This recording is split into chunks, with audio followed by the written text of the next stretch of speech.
Maka semulaikan Allah Ta'ala, ada orang yang kerjanya menjaga kebun, namanya Mubarak.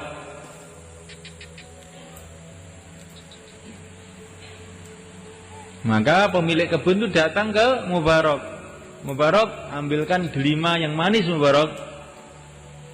Diambilkan, ternyata kecut. Diambilkan lagi, ternyata masam. Maka pemilik kebun itu marah-marah. Mubarak, kamu kan sudah kerja di kebun ini 8 tahun, masa nggak ngerti itu delima yang manis, delima yang tidak manis?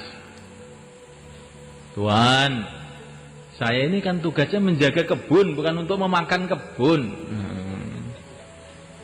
Jadi bagaimana maksud kamu? Ya selama 8 tahun saya belum pernah makan delima di kebun ini. Betul, betul. Wah, ini orang ajaib ini. 8 tahun menjaga kebun delima, belum pernah makan delima. Mubarak, kamu jangan kerja di kebun ini sekarang. Kamu sekarang kerja di rumah saya aja untuk menerima tamu-tamu. Kamu ini termasuk makhluk langka ini. Perlu diawetkan. Malaikat Allah SWT. Satu hari Mubarak ini melihat tuannya ini kelihatannya itu resah, susah. Maka ditanya sama Mubarak, ada apa tuan? Kelihatannya kok bingung. Ini loh anak saya ini sudah gede, banyak yang melamar, orang-orang kaya, pejabat-pejabat di negeri ini banyak yang lamar anak saya, tapi saya nggak ada yang mantep, gimana? Gitu saja kok bingung tuan, kata Mubarak. Nah, terus gimana? Kalau ikut orang Nasrani, itu kalau cari mantu, cari yang kaya. Cari yang ganteng. Kalau itu kalau orang Nasrani, suka yang indah-indah. Cari yang ganteng kalau cari mantu. Kalau ikut orang Yahudi, Yahudi itu senang dengan duit.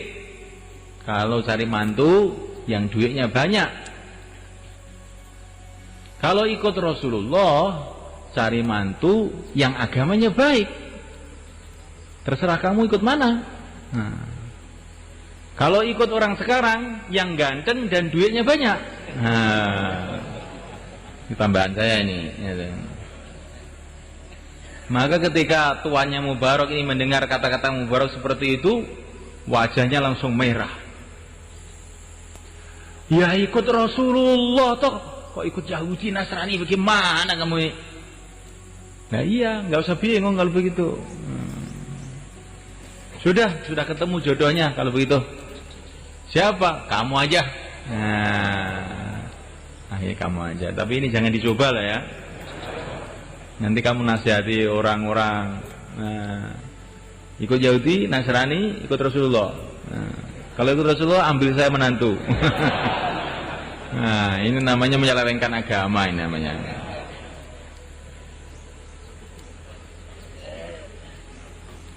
Akhirnya diambillah Mubarak jadi mantunya.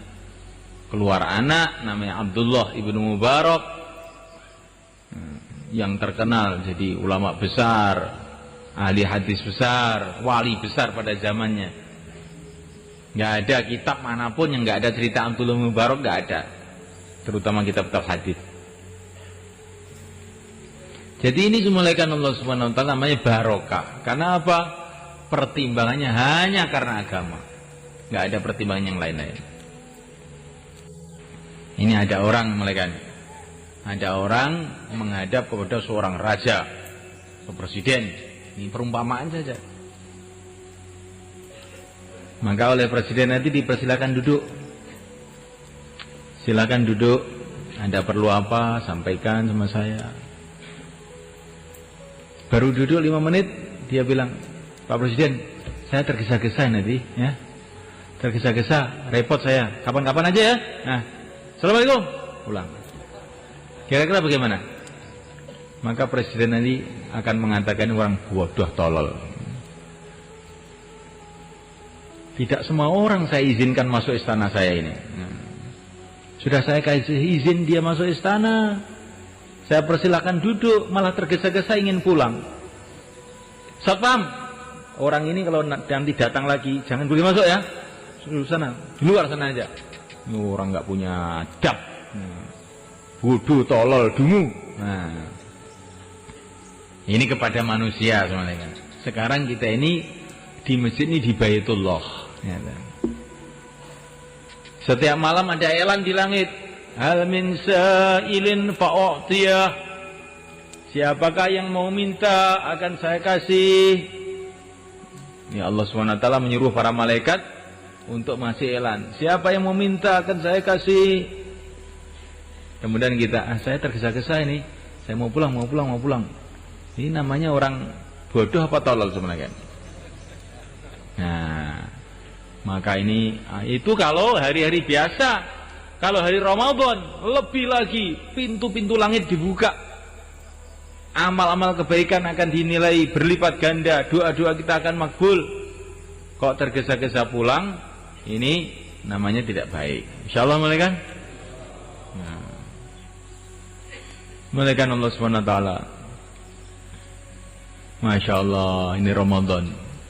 Nggak terasa, tahu-tahu sudah beberapa hari. Nanti tidak terasa, tahu-tahu sudah hampir habis. Tahu-tahu sudah hari raya, nggak terasa. Begitulah kehidupan ini mereka. Ngerti-ngerti sudah 40 tahun, ngerti sudah 50 tahun, ngerti sudah 60. Ngerti-ngerti sudah dekat kuburan. Kalau kita ini tidak ambil suatu ketegasan bahwa hidup sekali ini, cepat-cepat kita beramal, nanti kita apa tidak menyesal di akhirat mereka. Pasti kita akan menyesal mereka. Bukan hanya itu saja mereka, amal kebaikan ini bukan barokahnya di akhirat saja, tapi juga di dunia juga. Jadi amal agama itu bukan hanya untuk kebaikan akhirat, dunia juga. Sempurnanya hasilnya nanti di akhirat. Karena Allah itu adalah Tuhannya dunia, Tuhannya akhirat. Pemilik dunia, pemilik akhirat. Penguasa dunia, penguasa akhirat. Kalau kita mengamalkan agama Allah, taat kepada Allah dengan sungguh-sungguh, maka kebaikan itu akan datang kepada kita dunia dan akhirat. Kebaikan dunia itu bagaimana? Kebaikan dunia itu bukan kalau duitnya banyak. Kalau duitnya banyak, korun juga banyak. Kebaikan dunia bukan kalau jadi pejabat. Fir'aun juga jadi pejabat, Joshua jadi pejabat.